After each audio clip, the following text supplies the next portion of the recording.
ಅಮೃತಧಾರೆ ಧಾರಾವಾಹಿಯಿಂದ ಕಂಪ್ಲೀಟಾಗಿ ಹೊರಗಡೆ ಬಂದರೆ ಹೇಗೆ ಅಂತ. ಹೌದು. ಆ, ಏಕೆಂದರೆ ಇವಾಗ ಎರಡೂ ಕಡೆ ಬ್ಯಾಲೆನ್ಸ್ ಮಾಡೋದು ಸ್ವಲ್ಪ ಕಷ್ಟ ಆಗುತ್ತೆ. ಈಗ ಈ ಈ ಲೀಡ್ ಕ್ಯಾರೆಕ್ಟರ್ ಏನಿದೆ, ಅಂದರೆ ಈ ಭಾರ್ಗವಿ ಕ್ಯಾರೆಕ್ಟರ್ ಏನಿದೆ, ಇದು ಸ್ವಲ್ಪ ತುಂಬ ಫೋಕಸ್ ಮಾಡಿ ಮಾಡಬೇಕಾದಂಥದ್ದು. ಏಕೆಂದರೆ ಇದು ನಾನಲ್ಲ, ಈ ಭಾರ್ಗವಿ ಪಾತ್ರ ಏನಿದೆ ಅದು ನಾನಲ್ಲ. ಅದಕ್ಕೆ ನಾನು ಒಗ್ಗೂಡಿಸ್ಕೋಬೇಕು ಅಂತ ಬಂದಾಗ I have to put my complete 100% to this. So ಹಾಗಾಗಿ ನಾನು ಅಮೃತಧಾರೆಯ ಮಲ್ಲಿ ಪಾತ್ರವನ್ನು ಬಿಡಬೇಕಾಗಿ ಬಂದಿದೆ. ಸೊ ದಯವಿಟ್ಟು ಕ್ಷಮಿಸಿ, ಆ ಒಂದು ವಿಚಾರದಲ್ಲಿ ಕ್ಷಮೆಯನ್ನು ಕೇಳ್ತೀನಿ. ತುಂಬ ಜನ ಆಲ್ರೆಡಿ ಕೇಳ್ತಾ ಇದ್ರು, ಯಾಕೆ ಬಿಟ್ಟು ಹೋದ್ರಿ ಅಂತ.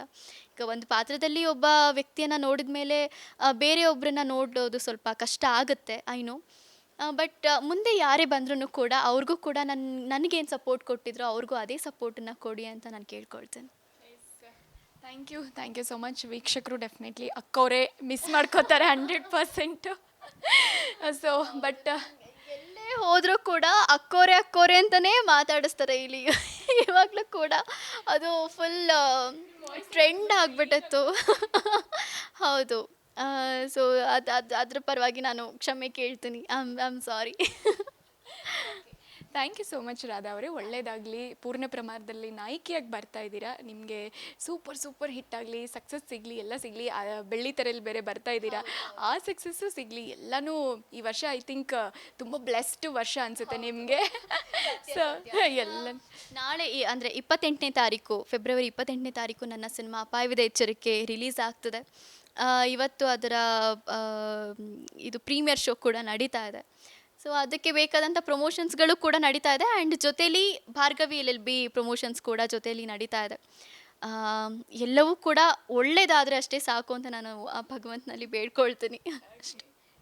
ಖಂಡಿತ ದೇವರು ಏನು ಹೇಳ್ತಾರೆ, ಎಫರ್ಟ್ ಇದ್ದಲ್ಲಿ ಯಾವ ಫಲ ಕೊಡ್ತಾನೆ. So thank you so much. ಇಷ್ಟೊತ್ತು ನಮ್ಮ ಜೊತೆ ಮಾತನಾಡಿದ್ದಕ್ಕೆ ಖುಷಿ ಆಯ್ತು ನನಗೆ ತುಂಬ ನಿಮ್ಮ ಜೊತೆ ಮಾತನಾಡಿ. Thank you. All the best. Okay, ನೋಡಿದ್ರಲ್ಲ ನಿಮ್ಮ ಪ್ರೀತಿಯ ಶ್ರುತಿ ಮಲ್ಲಿ ಅಲ್ಲ ಭಾರ್ಗವಿ LLB ಇನ್ಮೇಲಿಂದ. ಸೊ ತೆರೆ ಮೇಲೆ ಬರ್ತಾ ಇದ್ದಾರೆ ಇದೇ ಮಾರ್ಚ್ 3ನೇ ತಾರೀಕಿಂದ. ಸೊ ನೋಡಿ ಸಪೋರ್ಟ್ ಮಾಡಿ. ಅವರು ಏನು ಇಷ್ಟು ದಿನ ಎಂಟರ್ಟೈನ್ ಮಾಡ್ಕೊಂಡು ಬಂದಿದ್ದಾರೆ ಅದು ಮುಂದುವರಿಯುತ್ತೆ. ಭರ್ಜರಿಯಾಗಿ ಫೈಟ್ ಮಾಡಿದ್ದಾರೆ. ತುಂಬ ಒಳ್ಳೊಳ್ಳೆ ಸೀನ್ಸ್ ಬರ್ತಾ ಇದೆ, ನೋಡಿ ಅಂತ ಹೇಳ್ತಾ ಕ್ಯಾಮ್ರಾ ಪರ್ಸನ್ ಸಿದ್ದು ಜೊತೆ ಪ್ರಿಯಾಂಕಾ, ನ್ಯೂಸ್ ಫಸ್ಟ್.